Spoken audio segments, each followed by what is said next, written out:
This is the second building block reaffirming the transatlantic partnership. Allow me to go into some details.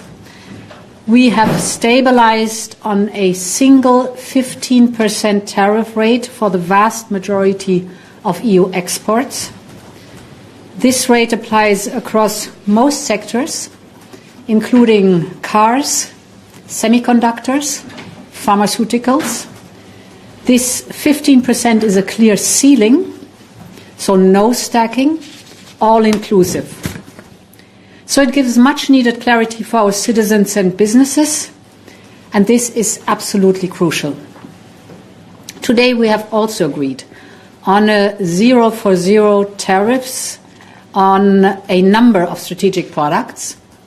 This includes all aircraft and component parts, certain chemicals, certain generics, semiconductor equipment, certain agricultural products, natural resources, and critical raw materials. And we will keep working to add more products to this list. On steel and aluminium, the European Union and the US face the common external challenge of global overcapacity. We will work together to ensure fair global competition and to reduce barriers between us.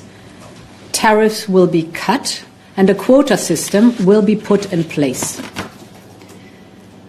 We will also increase our energy cooperation.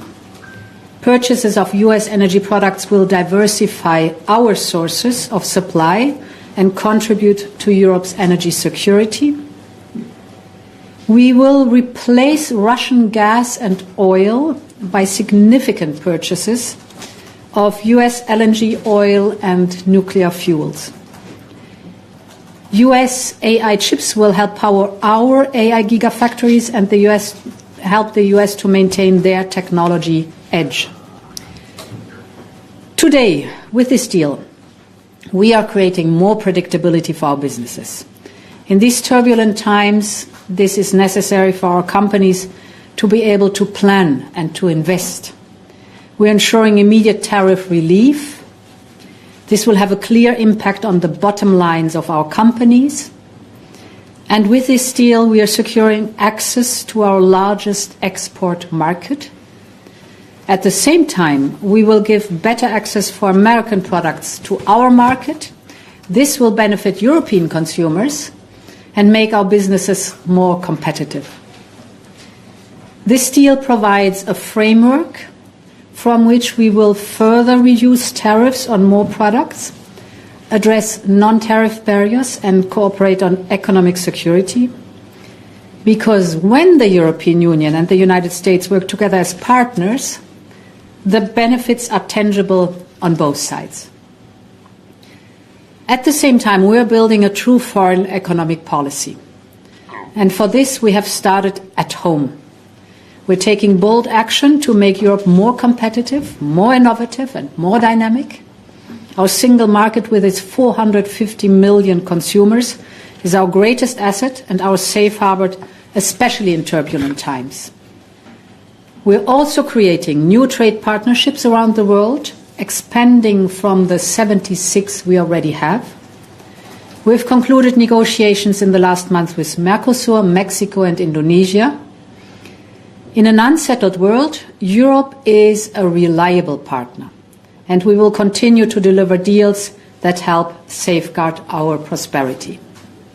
Finally, I want to thank President Trump personally for his personal commitment and leadership to achieve this breakthrough. He's a tough negotiator, but he is also a deal maker. I want to thank Commissioner Maroš Šefčovič and his team for their tireless work and skillful steer.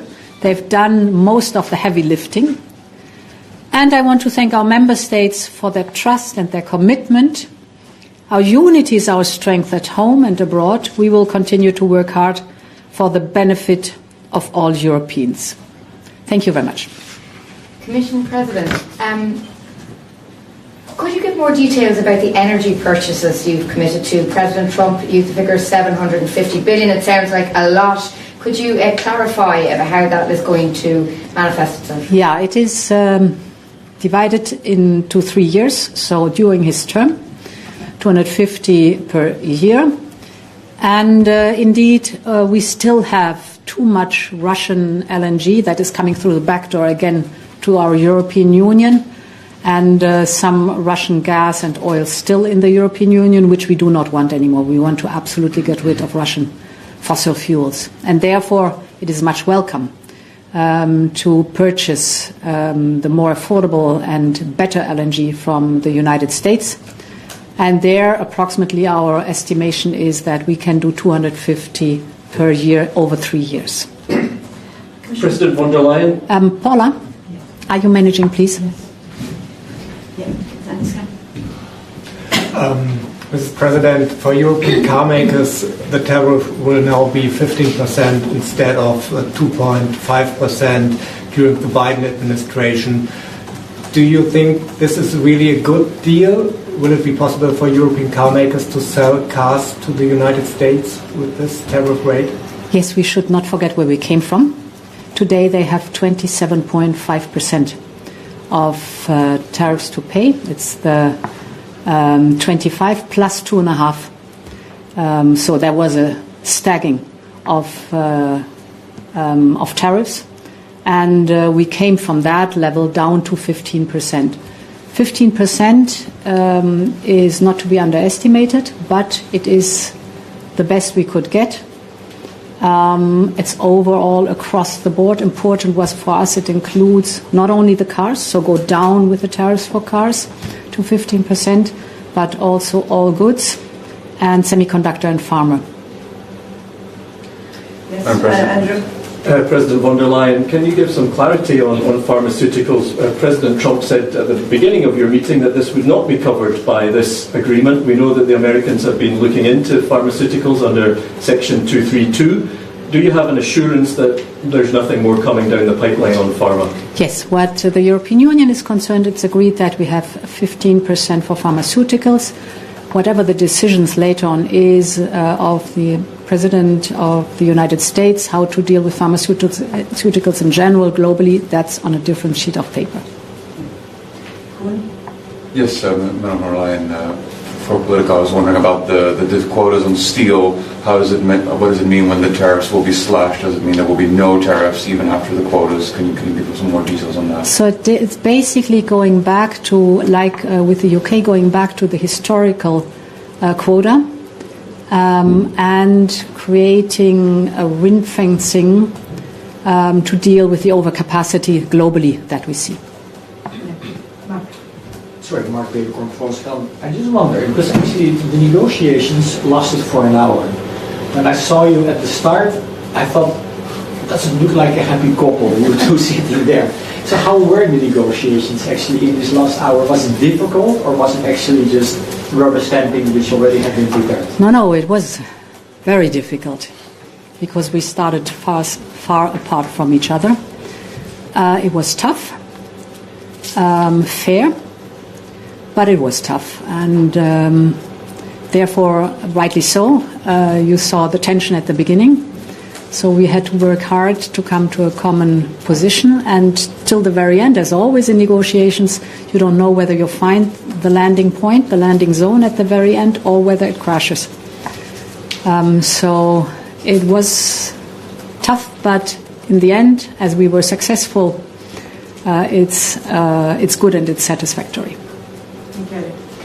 Miguel Esposito from Answer News Agency. Are you planning some measures for the economic sector in Europe most affected from the 15 tariffs in the future? So I think we should not forget where we would have been on the 1st of August. We would have been at 30%. And it would have been much more difficult to get down now to the 15%. 15% is certainly a challenge for some, but we should not forget it keeps us the access to the American market, and what we are also doing intensively is diversifying to other regions of the world. And this opens up new markets, potential new markets. Indonesia, for example, is huge. It's 250 million people. Mercosur is a huge market, very like-minded countries. Mexico, for example, and others to come. We are intensively negotiating with India. So, yes, the tariffs of 15% are there, but we're trying also to open up other markets for European business. And last question. Commission President, you kind of say this is a framework deal. Trump says this is the end of it for a few years. Yeah. Where do we go from here and when? And maybe quickly on agri-food, the 0 for 0 deal, what does that include? So framework means the figures we've just explained to the public. But of course details have to be sorted out. And that will happen over the next weeks. Indeed, we're done. We have a deal for the years to come. That is very good. But also on agri, there were we were very clear that there were tariffs that could not be lowered. So that was clear from the very beginning, and therefore we maintain them. And this shows that we have to go in depth with other topics within the framework that I've described to sort out really the details in the next days and weeks. Agri-food, sorry. The 0 for 0, does it include alcohol, spirits and wine? No, there's no decision on that one. This is something which has to be sorted out in the next days. Thank you all very, very much. Thank you. Thank you. Have a safe trip home. As well. Good.